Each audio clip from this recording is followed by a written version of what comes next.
Siapa lagi globalis? Globalis adalah yang mengatur tatanan dunia baru, bukan country. Ini saya harus puter-puter teman-teman atau sahabat semua biar paham. Oke, kita lanjut. Apa visi 2030 untuk globalis? Visinya dia ingin mengontrol currency. Oke, ini kalimatnya saya vulgarkan. Ada 20 step, 20 langkah yang akan dia lakukan dari sekarang sampai 2 tahun ke depan. Dari sekarang itu adalah sekarang ini nanti kita bahas ya. Jadi begini. Langkah 1, saya tulis ya, langkah 1. Langkah pertama adalah mengendalikan media mainstream di 194 negara. Saya ulangi lagi. Globalis mengontrol media mainstream, media utama di 194 negara. Gitu ya, Amerika, Indonesia, Tiongkok, nggak peduli dia. Pokoknya kontrol 194 negara, kontrol. Entah kontrol direct, indirect, payment, atau ada orang di dalam, terserah ya. Berapa lama melakukannya? We never know. Bisa 10 tahun, bisa 5 tahun, yang jelas mereka sudah mengontrol saat ini. Kemudian, nomor 2, melepas virus yang sedikit deadly, atau melepas virus yang lebih mematikan sedikit dibandingkan influenza atau flu. Gitu ya. Langkah kedua. Langkah ketiga, semua media yang di tangan dia dibuat berita-berita bahwa COVID menakutkan, mematikan. Anda lihat video di Cina ada orang mati berdiri, di Italia ada gini, sahabat semua, itu by design, itu propaganda. Ya, nomor 3, create fear, menciptakan ketakutan. Keempat, menyarankan total lockdown. Nah, tujuannya apa? Tujuannya dia ingin memukul ekonomi hingga separuh dari transaksi di dunia saat itu. Gitu ya. Kemudian dia ingin 50% populasi dari tenaga kerja menjadi unemployed, tidak bekerja. Oke? Dan ini dipukul bergantian dengan total lockdown di beberapa negara, gitu ya. Nomor 5. Dia menyebarkan PCR yang sangat sensitif. Ini harus diingat lagi nih ya. Menyebarkan PCR yang sangat sensitif. Dengan kesensitifan yang sangat sensitif tersebut sehingga di mana-mana COVID ini menyebar seakan-akan sangat cepat, gitu ya. Oke. Saya lanjutkan lagi. Dan ini terus dipukul sampai November kemarin, yaitu karena tujuannya adalah political tool untuk memukul Trump. Jadi Trump menang atau Trump kalah, tugas COVID dalam political tool sudah selesai. Tapi tugas COVID sebagai pandemic, sebagai economic tool, sebagai biological tool, pandemic tool masih belum selesai. Sekali lagi, political tool sudah selesai. Nah, karena political tool sudah selesai, maka tugas COVID sudah berbeda nih ya, sekali lagi. Dan apa ini yang harus diingat? Maka tadi nomor 4 apa ya? Nomor 1, 2, 3. Ini saya skip ya. Oke. Setelah banyak lockdown, banyak pengangguran segala macam. Nah, ini yang paling penting. Akan diterbitkan placebo vaksin. Ini kurang ajar nih. Placebo vaksin ini tingkat penyembuhannya mungkin hanya setengah orang yang punya antibodi. Jadi gini, orang yang punya kena COVID,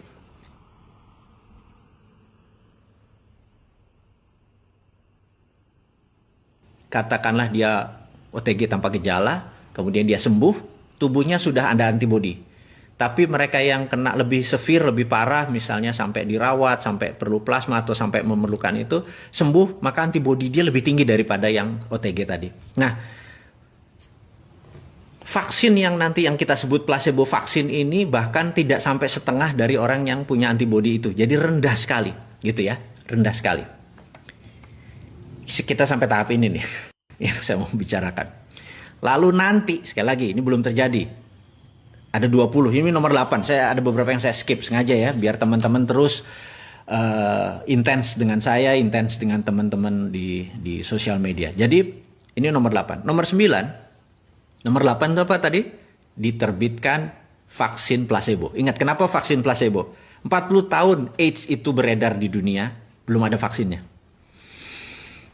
Ya, Sekarang kita mau nanya, kenapa nih 1 tahun mendadak ada vaksinnya gitu ya? Oke, kita sekedar skip, hanya pertanyaan kritis aja. Nanti setelah ini, setelah vaksin placebo ini diterbitkan, ini sekali lagi saya baca dari data apa yang dimaukan oleh para globalis. Yang nggak percaya teori konspirasi, ya anggap ini dongeng gitu aja ya.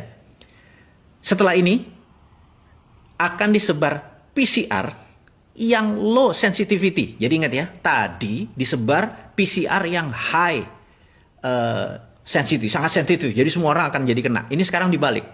Dia akan memberikan yang low sensitivity sehingga seakan-akan vaksinnya efektif. Ini sadis yang ngomongnya ya. Saya minta maaf nih.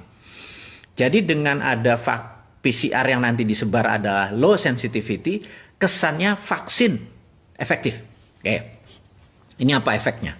Efeknya manusia di seluruh dunia merasa vaksin, merasa sekali lagi, dan COVID terkalahkan. Di sini berita akan terus turun hilang. Tapi sekali lagi saya mau nanging gitu kalau Jawanya.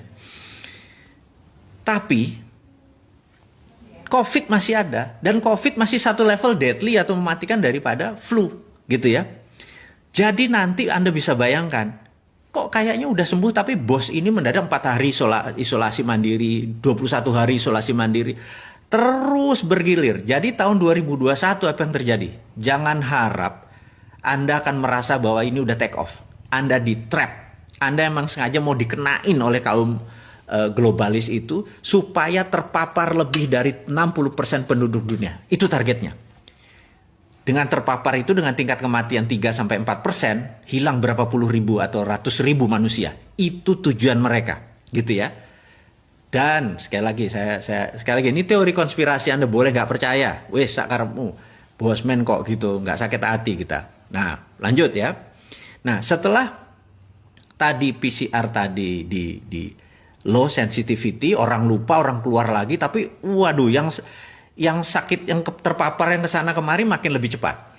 Itu maunya mereka, dan ekonomi makin berantakan karena kita makin kikuk kok ini lockdown apa enggak, PSBB apa enggak, makin kusut. Dunia ke depan itu makin kusut gitu.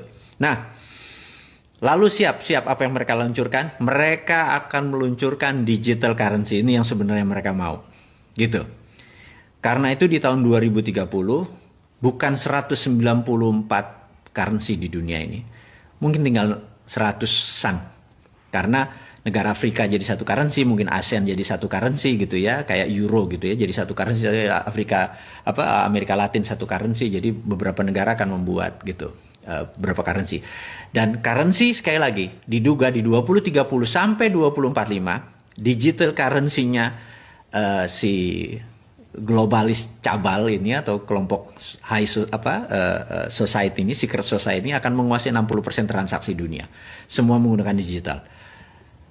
Dan dengan chaosnya ini, mata uang dunia akan mulai nggak ada nilainya, maka mata uang digital ini akan mulai berkuasa. Jadi mata uangnya, jadi dulu mereka mengontrol adalah venanya atau nadinya. Uangnya tetap dari negara-negara seperti Amerika, China, dan lain-lain. Nanti mereka ini ngontrol payment sistemnya, ngontrol uangnya, dan benar-benar fisiknya mereka kontrol. Itu cita-cita mereka. Jadi ingat, lihat kesamaan dari 1307 sampai sebelumnya, dari pilgrim atau peziarah-peziarah tadi, peziarah yang dari timur, dari Eropa segala macam, mereka sama, kontrol transaksi sampai saat ini. Jadi ke depan digital currency-nya akan dipakai adalah digital currency milik globalis cabal. Karena itu 2 tahun yang lalu dites dengan Libra, ternyata Libra disemprit oleh nasionalis. Ini sekali lagi diingat. Kemudian sekarang mereka mulai akan tahun depan, 2 tahun lagi, atau mungkin menurut saya mungkin tahun depan mulai diluncurkan. Itu adalah awal-awal. Nah, infrastruktur payment system seperti Alipay, WeChat Pay itu sudah di tangan mereka semua. Mungkin sebentar lagi GoPay, Dinaran disikat semua. Jadi sahabat semua mengerti bahwa saya sudah mengantisipasi ini dengan bangun Dinaran, tapi kalau saya melawan, kalau nanti Toto Globalis bilang gue beli saham lu, agak mikir juga nih gue, gitu ya. Tapi saya bisa selamat kalau teman-teman berhendak join, gabung, kita melawan Globalis. Gimana kalau Dinaran going public, Anda memiliki dinaran dan kita nggak memerlukan uang atau memerlukan jaringan dari mereka, kita buat tandingannya gitu ya. Terus apa yang nanti transaksi dijalanin pakai emasnya Indonesia aja gitu ya. Ini cuma CCM, cita-cita mulia, ini semua pengandaian-pengandaian saja. Saya sekedar mengingatkan bahwa 2030 globalis memang merencanakan akan menggunakan digital currency untuk menggantikan dolar. Sekali lagi. Jadi ingat ya, 1910 mata uangnya masih pound sterling yang menguasai 70% transaksi dunia, mereka akan menggunakan dolar dan 35 tahun kemudian mereka sukses.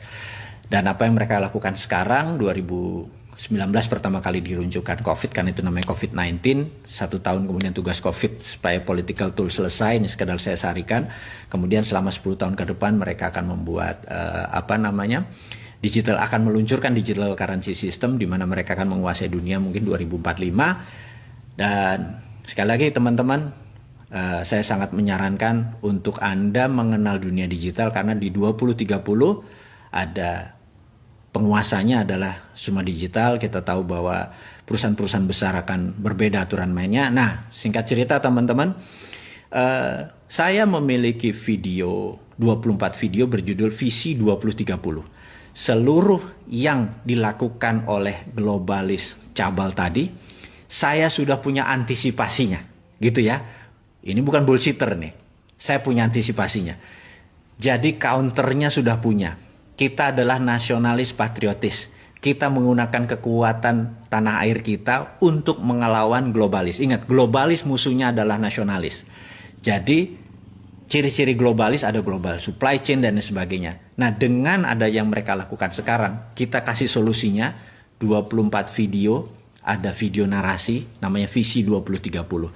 Jadi, kenapa saya buat Visi 2030 tersebut? Untuk mengantisipasi visi yang dibuat oleh para globalis. Mudah-mudahan teman-teman dimanapun Anda berada, Bosman ujung-ujungnya jualan. Memang Bosman jualan, gimana sih?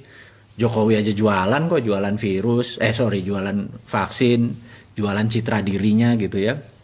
Dan sekali lagi saya mengingatkan teman-teman dimanapun, saya mohon maaf, kita potong dulu ya, karena itu baru nomor berapa tadi? 7, di mana saya ulangi, di mana mereka akan memberikan placebo vaksin, kemudian nanti ada PCR yang tidak sensitif, kesannya vaksinnya efektif.